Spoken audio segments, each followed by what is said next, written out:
Hey guys, what's up? Welcome back to the FordTechMakuloco channel.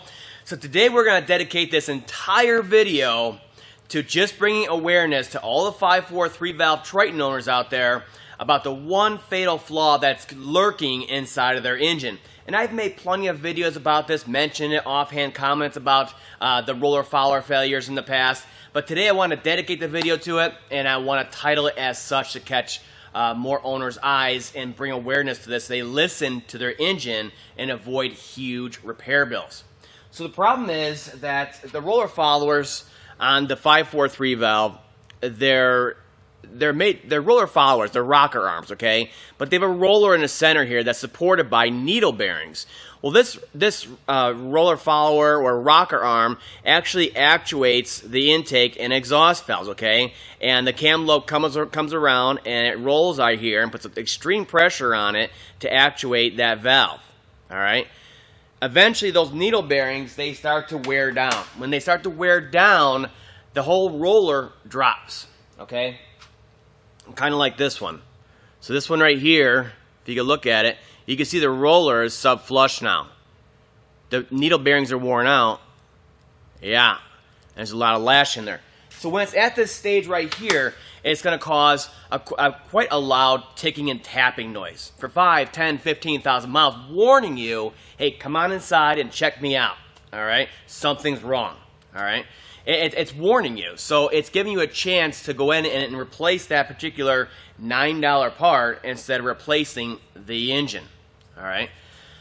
So I'll have a video clip right after this to show you exactly what that roller follower sounded like while it was in the vehicle running hot idle, okay? So you can identify it for yourself also. So what happens is, the first thing that happens is they wear out and they start drooping like that, causing that tick. 5, 10, 15,000 miles, they'll last. They'll be okay. Okay? They're giving you time to save up the money to get in there and fix it right. All right? Eventually, that bearing is going to seize. All right? And once it seizes, it starts chewing into the cam lobe. Now you need a cam. And eventually, it seizes so much and binds on the cam lobe, it kicks it out. If it kicks it out and it goes into the head, you'll start having cold start misfires. You'll know to go in there, and you'll check it out, and you'll find it, and you'll repair it. But a lot of times, it actually takes out the lash adjuster or the casting in the head, or in this case, I'll show you an engine on a stand. This engine had 179,000 miles on it. It's from Tennessee. It's clean block on the outside, some oil leaks, obviously. And the guy took care of his oil really well. You can see the inside's nice and clean. Even the casting, the rough castings in there are clean. That's where all the dirt and varnish clings do. And it's still clean at 180,000 miles. Original timing components. He ignored the tick noise for whatever reason, and it came back to bite him. Ended up, in the worst case scenario, this case scenario, the cam lobe comes around and it binds on that roller follower that's now seized up, holds down the valve spring, and the retainer and everything else, the retainer and the keepers go flying. The cam lobe comes around. The roller follower pops off to the side now. Then the spring goes flying, and the valve drops into the cylinder. The piston comes up, and smack. It's all over. You need an engine. So this $9 part costs this guy, well, it's $8,000 in the end because we need to change the intake manifold, the exhaust manifolds, all this other extra stuff to make it right. So I want to dedicate this video to it. So first we're going to listen to the noise this exact roller follower is making so you can identify it for yourself. And then we're going to bring you inside the engine and show you exactly what's failing, how it fails, and how it's self-destructed this engine so quick. It usually happens on the highway. So by the time you realize it, it's over and big bill time. All right? So let's go ahead and take a look. But first, let's take a listen to how this sounds. Seems like it's just passenger side here. Pretty normal over here, but you can hear the distance. I'm gonna verify with my ears, but so it's a passenger side. Too much noise. All right, so this engine right here is a perfect example of a follower that has just was let go way too long and actually destroyed the engine. Otherwise, perfectly fine, good running engine. So this engine right here has 179,000 miles on it. The guy obviously took care of the oil. I mean, look how clean it is going along here. Nice and clean inside there, especially for 179,000 miles on it. Usually, if the oil is constantly dirty or it wasn't changed, using a low-grade oil, that varnish and dirt will actually build up on the rough castings on here, and look how clean they are, especially for this mileage. And a lot of people say, oh well, the 5.43 valve's are garbage anyways. Well, guess what? He has the original timing parts on here, maintaining the oil at 179,000 miles. So you can't ask more than that. All right. So he definitely maintained the engine, the oil, all that good stuff. But he neglected to listen to the engine. When the roller followers start failing, they tick quite loud for 5, 10, 15,000 miles before they actually let go. All right, so what happened is cylinder 4 roller follower actually failed on here, okay? So what happens is the roller follower, which is right here, you see them right here, the roller part of it, the needle bearings inside, they fail eventually, okay? They're under a lot of pressure at all times in there, especially when they're actuating the actual valve in there. And the bearings fail eventually. Once they do, they start getting loose in there. And then eventually they seize and they start chewing into the cam right here. You see it right here? The cam lobe is all chewed up on there. So this has been making a lot of noise for a long time before it ejected out and took out the intake valve on here. So here's the roller follower itself. You can see how bad it is. I mean, it's really, really chewed up on here. All right, so it's been happening for a while.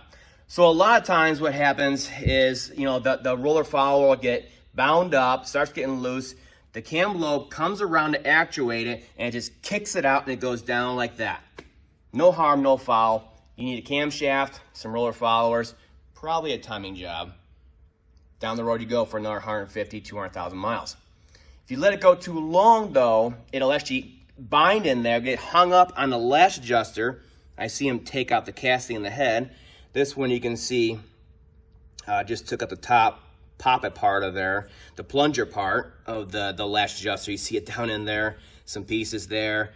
And when it did that, it bound up on the valve spring, retainer, and keepers and kind of held it down. The valve stayed up, the keepers went bye-bye, and then after that, all these pieces went flying, valve springs flying, keepers are down in here somewhere, and that valve just dropped right down into the cylinder. You can see the valve seal right there, and no valve stem, So once that happens, it gets down in the cylinder, it's just gonna, munch it up and chew it up inside of there and destroy the head, the cylinder walls, the piston, everything. It's mass destruction at that point. You're gonna need an engine. So this little, was $4 part, now like $9 part, caused a $7,200 bill for the engine. Plus now, because of that, pieces were ejected into the intake manifold. So you must replace the intake manifold so you don't ruin the new engine. So that's another $495. With everything, he's close to $8,000 because of one little roller follower. Yeah. So you think, intake ports, usually in the heads and all that stuff, usually they come in, they don't go out. Well, check it out. So we'll look down inside of here. This is one thing you must realize if you're dealing with replacing engines and they self-destructed, you better check the intake for debris, else you're gonna ruin the new engine. So right here you can see the valve stem that actually went down into the cylinder, got bent up, you can see that there, and then flew out into the intake with other pieces and landed on this side, which is the side right here that is not even damaged. It just kind of fell into there. So there's the valve stem itself, okay?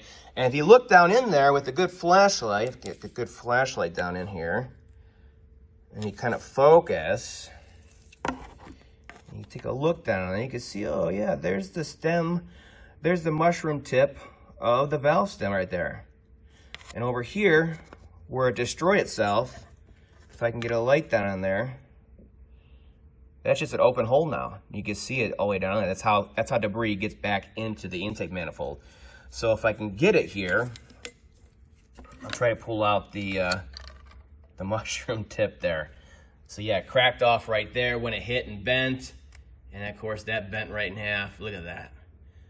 So yeah, this engine is done for. It's going back. And it's all because it didn't listen to the engine. Like I said, the engine will make noise, and it's ticking and tapping noise, and it'll get progressively louder before it actually lets go like this. It won't just fail and let go. I mean, it's 5, 10, 15,000 miles of warning telling you, check me out.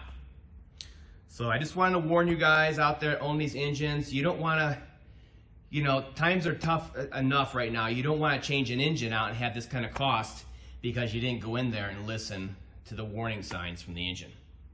That's all for now. I'll see you guys next time.